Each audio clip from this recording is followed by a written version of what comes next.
welcome to the show, sir. Thanks for taking some time. And I've been looking forward to this for quite some time because I know we talked just a tiny bit for the show. But, really, if it wasn't for your YouTube videos, not just me, but I think a lot of people would have no clue on what they were doing. And maybe even to a point where maybe they could figure it out, but not do it the right way. Right. Because a little background for my audience, if you don't know Bill, he's an absolute, if you go on YouTube and just look up Attorney Bill Bronchek or William Bronchek, and he's got a catalog of videos that these probably would be thousands and thousands and thousands of dollars worth of content and material that he put online before it was really cool. I mean, Bill, this was like, when did you even think about putting this stuff online and why? Well, I've been online with my website since '98. Oh my God. So I started on YouTube, I think about 12 years ago. So some of those pictures, I look much younger and handsomer. So. You're doing fine. You're doing fine.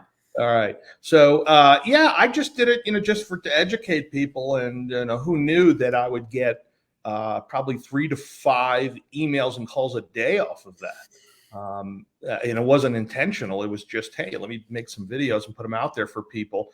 And the next thing I know, I've got 15,000 subscribers. I've got, 50, 60, 70,000 views on some of my videos. And, people seem to like them. They're very low budget, as you can see. I just got a whiteboard and an iPhone.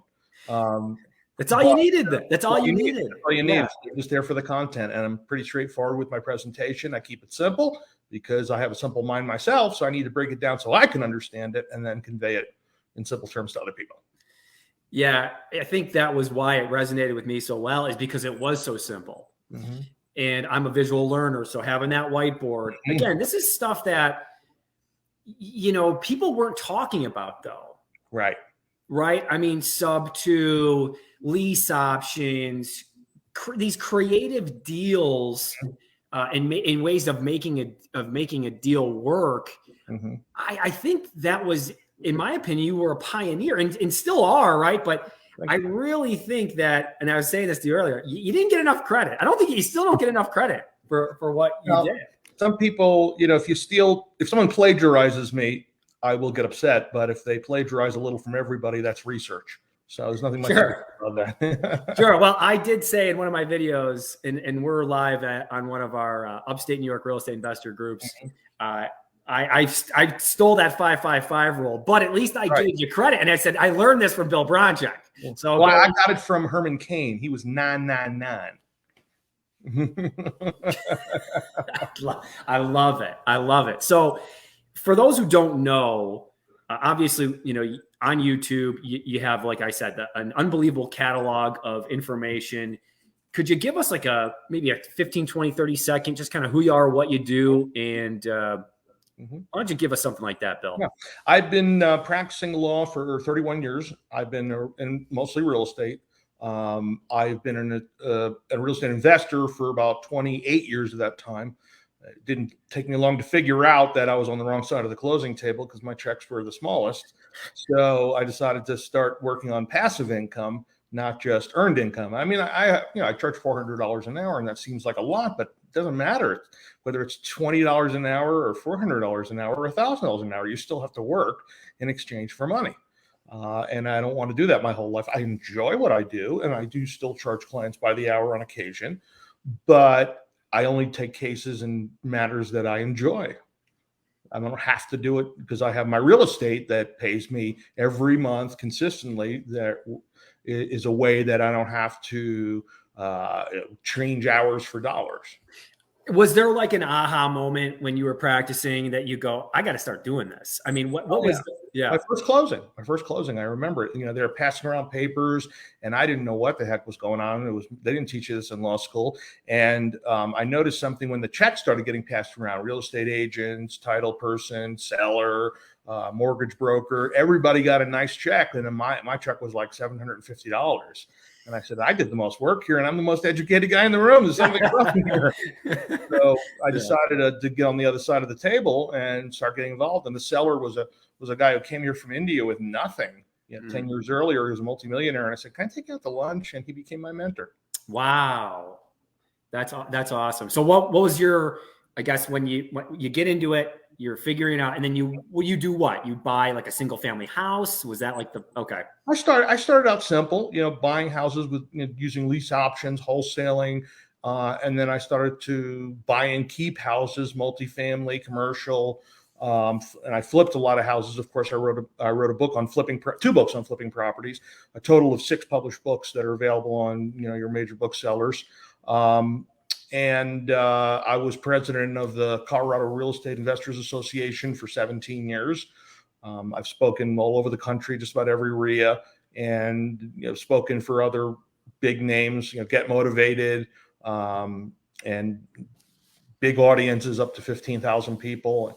But I really enjoy, just the basic stuff. I love doing this and talking to people and influencing people's lives for the better.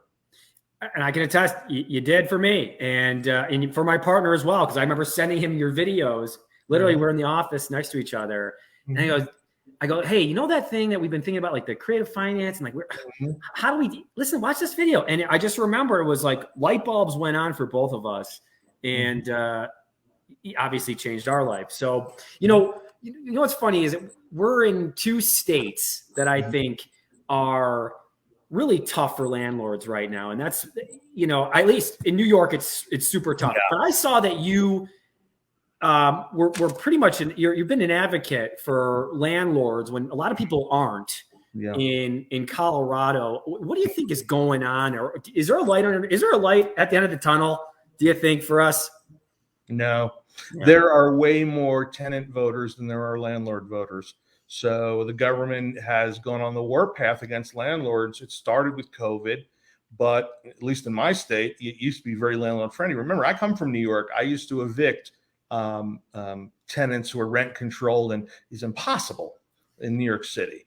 So when I came to Colorado in '93, it was like the Wild West. You give 3 days notice, and then that's it. You go to court in 3 weeks and you get an eviction. There's no order to show cause. There's no last minute money. Once the 3 days is up, you can refuse it.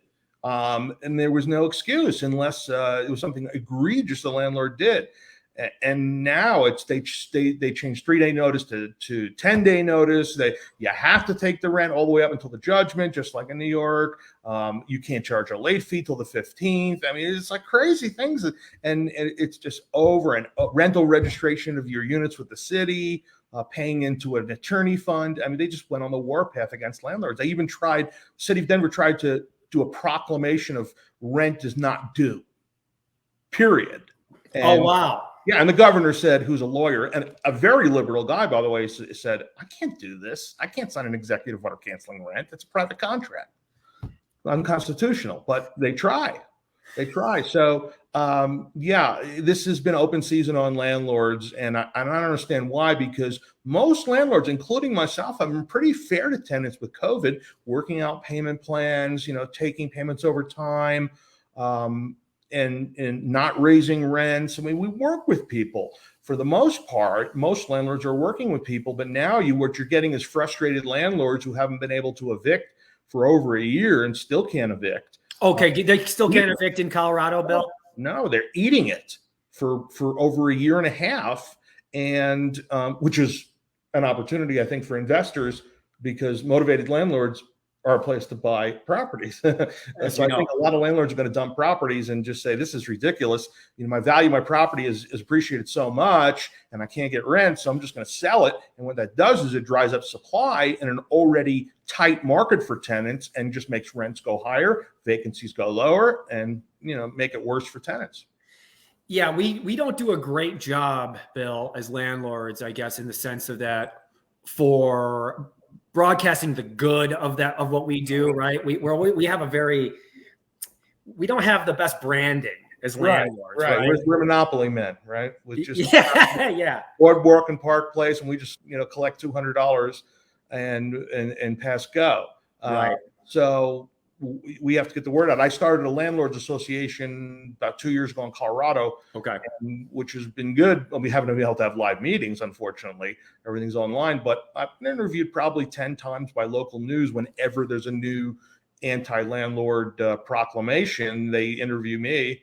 and I give the word out. So that's, people have to do that. They have to organize as landlords and get the word out. Yeah, no, that's a really good point. We need to organize, and that's part of this Facebook group that we're broadcasting right now, the Upstate New York Real Estate Investor Group, is to get more people going. Listen, this isn't everybody's thing, is like getting together and talking. I mean, I guess a lot of landlords are busy, right? They don't always have the time to do some of the stuff that tenants can, but it's super important. So, that's one of our big pushes is we need to organize. We need to get better at communication. We got to talk about the good that we're doing. Because Bill, you're right.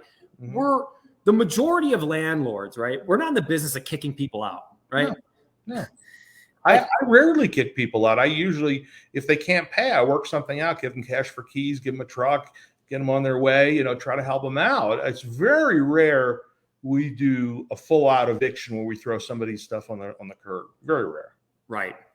Very rare do I think, with good cause anyways, where someone wants someone out because they weren't paying. The 99.9% of our evictions and the people that I know as evictions, it's just been because they haven't paid at all.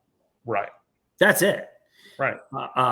So do I think good cause is important? Yeah, I think a good cause eviction is important because, again, there are situations where you might have like a duplex and one side is just absolutely causing the other side a lot of harm and problems, and it's making living impossible. So how can you not get that person out? So we could go crazy talking about landlord laws, but I didn't know that you were in New York City. I thought you were always in Colorado. What brought you to Colorado? I grew up in New York. I went to Stony Brook.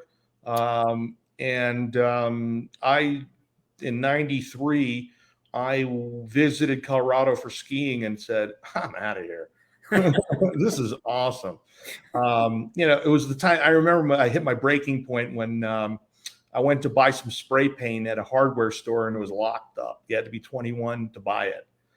That was Mayor Dinkins' proclamation because, they didn't want kids buying spray paint and spray painting all over the place. Wow. I got to get out of this city. That's very interesting. So you were there then early on, Denver, when it wasn't the hot market that it was for the past, 10, 15 years.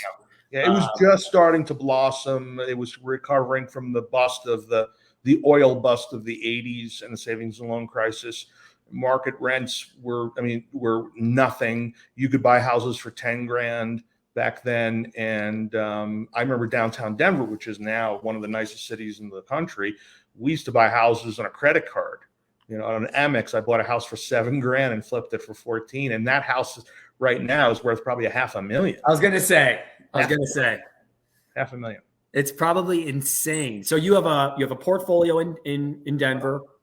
Okay, that you have there. I got to ask you this because what got you thinking? Because obviously, you have a strong. If you worked as an attorney, you'd think strong W-2. I can just buy houses the old-fashioned way. Why did you start thinking lease options and all that? Was it because that's the only way I could do it, or was it just what got you thinking in creative finance ways? Was there somebody that you saw that was doing it in Colorado? And you go, man, that's the move. Like, what got you thinking that way? I was familiar with this stuff. I shared an office with some commercial real estate lawyers in New York, and I was familiar with a lot of the concepts in commercial real estate, but people weren't applying them to residential.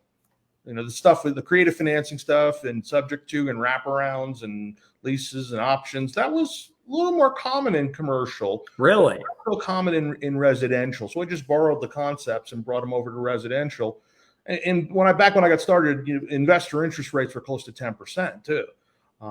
So that's another reason why I stuck with lease options. I mean, I took over properties subject to that had 12% loans from the 80s, and then still made money. I just flipped them. Right. Couldn't rent them for a positive cash flow of 12%. No.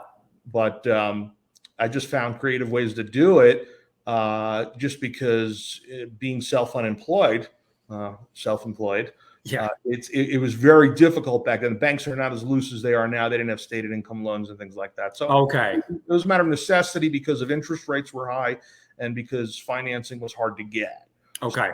And then fast forward past 2000, between 2000 and 2008, anybody with a pulse can get a loan. And I did it quite a bit with 10% down. I rarely did stated income loans because they were terrible loans. I never bought at the top of the market hoping it would go up. So when the market busted, I didn't lose anything because I didn't play the speculation game that if I buy now, it'll go higher. I never did do that. I never did that. I never will do that. Right. You can do that. You might as well just buy gold. It's easier. Right. Yes. No, right. And because one of the things that I'm looking at now is we're always have a wholesaler's mindset when we're buying stuff, right? Whether we're flipping it or whether we're going to burr it, whatever. What do you think is coming down the line with the housing market? Do you think we got another 2-3 years of good times? Or, I mean, Colorado and Rochester, obviously, or New York and Colorado are different, but still very warm markets right now. What are you seeing? Well, I don't see any change until at least 2023 because interest rates are low artificially, and they will keep it that way through the election year. That's what an incumbent does. So through next November, at least, I think the Fed is going to have pressure from the White House to keep interest rates low, which props up the stock market and the economy, which is not doing so great right now because of supply issues. So real estate is supply and demand, and supply is still extremely low in most markets. Most people are not selling their houses. Most people who own their house are 60 and over, and they're not moving. Right. They're staying. So there's just an artificially, I wouldn't say artificially completely low supply, but there is some artificial demand because super low interest rates encourage people to buy. So you have increasing demand, very limited supply, and that's just causing the nonsense of people overbidding houses and selling them in a day or two. And I think that will continue to probably at least 2023. From there, it's anybody's guess. If the Democrats get, $15 trillion spent in the next 2 years, is China going to say, "Nice try, we want your T-bills to be 6%"? Because for the risk of you guys going into default, and that would, of course, put pressure on mortgage rates. Just understand, if mortgage rates now are under 3, if they double, that's half the buying power, and double is only 5.6% interest or 5.5% interest, which is still historically low. Right. Historically, average interest rates are in the 6.5 range over the last 100 years. So the low interest rates is fueling demand, and the low supply is forcing prices. So demand could slough off for a number of reasons. It's not because of lack of people. It's just lack of ability to buy, and less house you can buy with lower interest rates. They change the tax laws. Let's say Congress decides to make it so that you don't get your 121 exclusion anymore, and when you sell your house, you got to pay capital gains. That's going to pull people out of the buyer's market and more into the renter's market. If interest rates are double they are now in the next 5 years, that less buyers. So I don't see a crash. In 2008, we had a way oversupply of houses. The builders went crazy and built and built and built and built. So, for example, in my market, which is normally 20 to 25,000 houses for sale, we were up to 32 by 2008. Now we're around 3,500. Yeah, which is just nuts. And nuts. The only house you could buy, unless you want to get into a bidding war, is a new house. And at the top of the market, that's not the smartest thing to do. No, it really isn't. And I think that's, some of the scary things that I'm thinking about is what is going to happen with the new laws. What are your, I don't even know really what's going on with the 1031 exchange. Is that something that's going to be taken out? Is that, no. Okay. So we're good there. They're in committee with a lot of these things. So they're trying to take away 1031 exchanges. They're trying to take away self-directed IRAs. They're trying to, anything to stick it to the rich. So the question is, will that get to the floor of Congress? Will it get through the Senate? And those are sort of, out of the normal fringe type of propositions that won't. Now, will we see things like higher tax rates for the wealthy? Yes. Could we see higher corporate rates? Absolutely. Could we see higher capital gains rates, maybe 25% instead of 20? Possibly. But they're only going to affect people who have adjusted grosses over 400, which doesn't affect a lot of real estate investors who have a lot of depreciation deductions, unless you have a year in which you sell 2 or 3 properties and that pops you into earning 800 that year, then you're going to get hit hard. Right. Okay. So probably be okay. The normal it's going to. I don't think they're going to completely annihilate like they did in with the Tax Reform Act of 86 or 87, where they took away the depreciation and they reworked it. So it didn't make sense just to buy properties if you were a doctor or dentist to lose money to have a write-off anymore. And that in the savings loan crisis is what caused that crash. Okay. I see a flattening for sure in a lot of markets, but it's really, real estate is not a national thing. It's market by market, neighborhood by neighborhood. And the only, like I said, with the exception of tax policy and interest rates and maybe some sort of regulations that are really onerous, most of it is just going to be local supply and demand. Okay. That makes me feel a little bit better because, I hope the party's been good. The party's been good for a couple, for my whole see, there's the crazy part though. This has been my whole career. Okay. I've been doing it since 2014. You really couldn't make too many mistakes, right? In regards that things have kept kind of going up. Yeah, right. That happens in the if you're in for the long game, you got few enough wrinkles that you could survive another 3, ups and downs. But in the long run, the next up is higher than the last up. So it goes up and down, not like this, but more like on an upward trajectory. Okay. Almost without exception, we're going to see that in most markets in the country. Now we have long-term trends, people moving out of big cities, not just because of COVID, but because now telecommuting is a new thing. We're going to see people moving out of the Northeast, continuing to move to Florida and Texas and, the Southern and Midwestern states. We'll continue to see, and people moving out of California in droves because it's impossible to live there.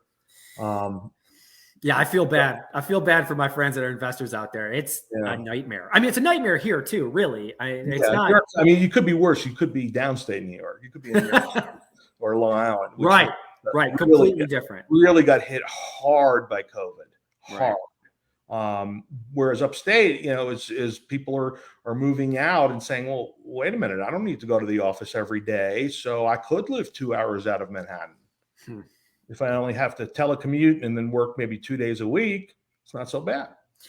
Yeah, I'm always curious about how it's working for people, like especially larger multifamily, like syndicators who put together these deals where it's so like it seems like it's overpaid for a lot of these multifamily properties, right?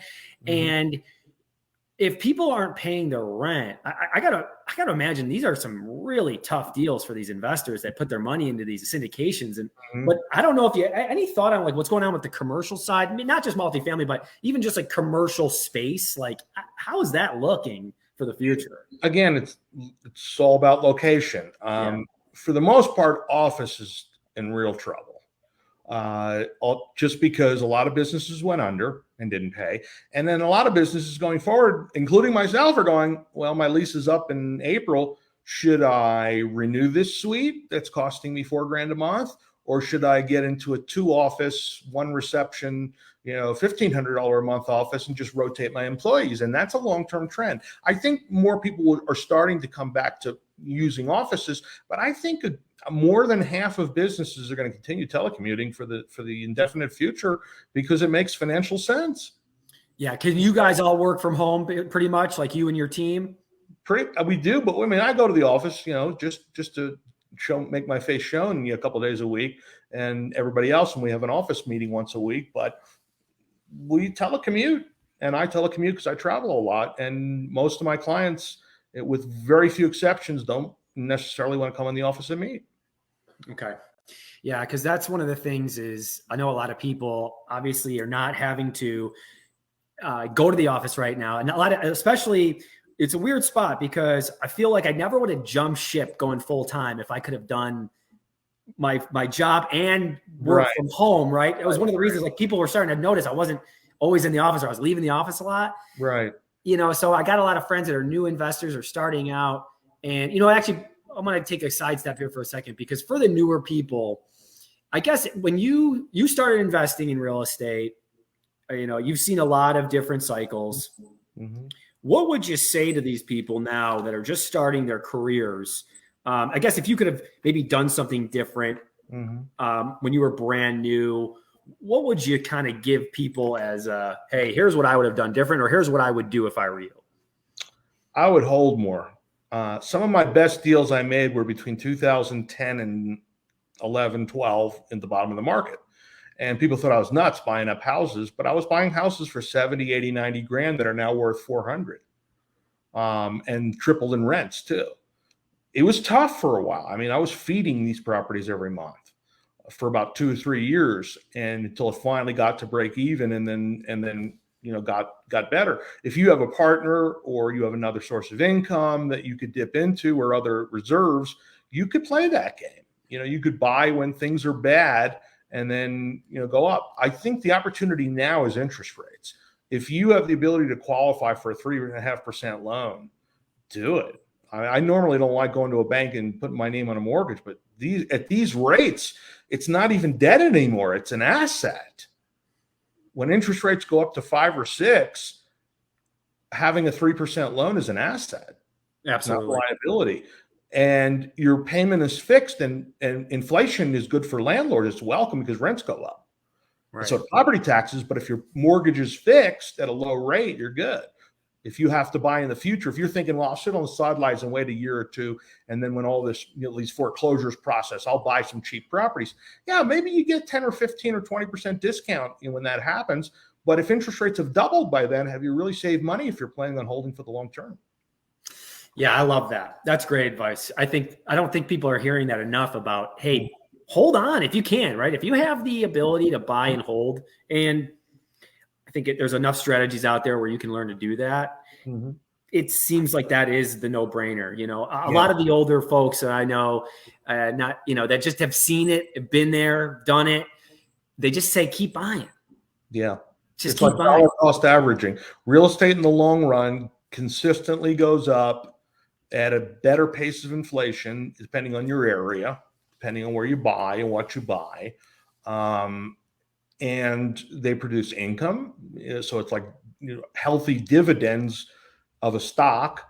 And if you wake up in the morning and Iran has the bomb, your house is not going to drop 50% in value like your stock will. Yeah.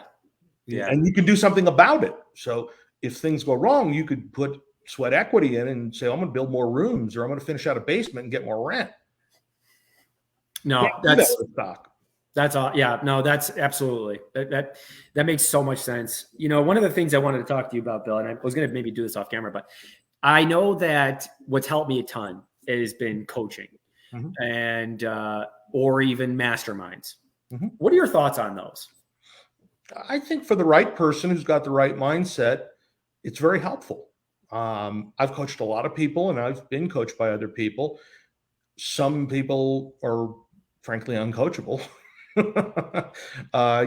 the 7th coach they've hired and expecting something to be different when they're not different. Right. But most people, I think, when they make the investment, they're doing it not just financially, but psychologically, they're ready to take a next step. Because you can make a lot of mistakes if you don't know what you're doing. Right. It has a high learning curve. I compare it to the stock market, which has a low learning curve, but it's not consistent. And there's nothing you can do about an investment. And you can't go knocking on people's doors and say, do you have any Google stock for sale? I can buy it for cheap. Right. You can't do that. You got to buy it at market and hope it goes up. For real estate, you can buy it below its current market value. You can improve the value. You can refinance it. You can change the zoning. You can do a lot of things to real estate to make it more profitable. But there is a learning curve that you need to get over. And once you get over that learning curve, over that hump, then you don't really make a lot of mistakes. Real estate becomes a little more smooth sailing from there, where stock market, you never know. I mean, there's just so many factors that'll affect your investment. If you've ever read the book by Malcolm Gladwell called Outliers, he talks about the 10,000 hour rule. Yes. You have to spend 10,000 hours mastering your trade to become an expert. Well, if you did it 10 hours a week part-time, that would take you about 20 years.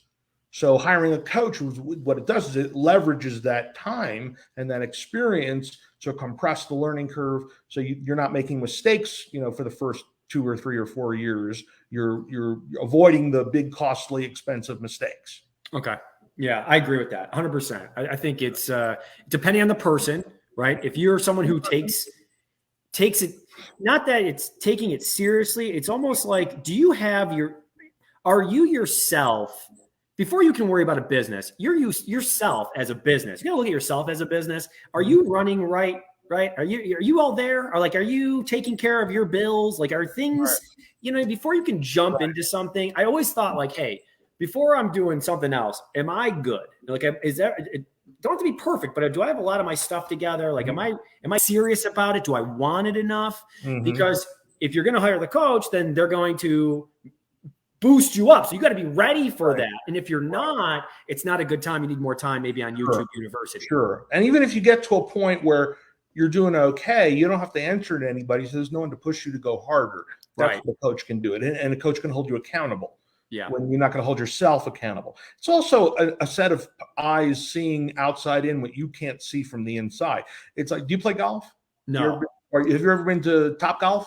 Yes. All right. So you know how the general thing works, right? The ball goes like what we call army golf, left, right, left, right. And if someone stands behind you, they could see what you can't see standing over the ball.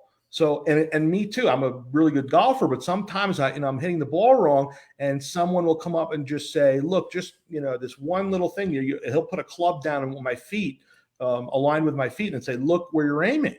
And I can't see when I'm standing over the ball out of my left eye that I'm aiming 10 yards left or 10 yards right, or that I'm taking the club back, a little too far open or a little too far inside, or, if the club face is square at impact, the ball goes straight. If it's 1 degree open, it's 10 yards to the right. And you can't see that unless someone is standing behind you. That's what a coach can do. Yeah, I love that, because you're right. Because there's the blind spots that we have, right? I was just watching an unbelievable YouTube video. Patrick Bet-David is someone I follow as well. Valuetainment, you probably know. And that was one of the things is some of the people that are high performers, right? And if we're in this world, a lot of us are high performers or trying to be high performers. And, he said something that was really interesting. He said that you think you know something. So the people who think they know it, those are the toughest guys to like get them to like see, right? Like if you're like, Bill, yeah, but I know, Bill, I know. It's like, oh man, those are tough guys to coach, because you got to go in not having an ego, and that can be tough for a lot of people. Pride is something that will bury you. Yeah, 100% agree. Humble. There's always something you can learn from somebody else. Yeah, I think that that's 100% true. Bill, I didn't want to take up a lot of your time. I just wanted to have people kind of see who you are. I wanted people to go on YouTube and watch your videos because of how much they've helped me. And people are always asking in the group, hey, how does this work and how does this work? Well, it's simple. Go to YouTube, type in Bill Bronczek, and just watch what you've put together all those years. Are you still putting content on YouTube? I am. Yeah. I do almost every week a weekly webinar for an hour that I put up a replay there, and it's just YouTube/Bronczek. Okay, it's an easy way to find it. Okay, I'm the only one with the last name, so yeah. So yeah, I have tons of great videos there, and they're all organized by topic. Okay. All by topic. And what else can people find you on? Do you have a podcast or anything? I couldn't find anything. Podcast on Apple. Yeah, okay, great. iTunes, it's called the Legal Wiz Podcast, and I have that's right. LegalWiz.com.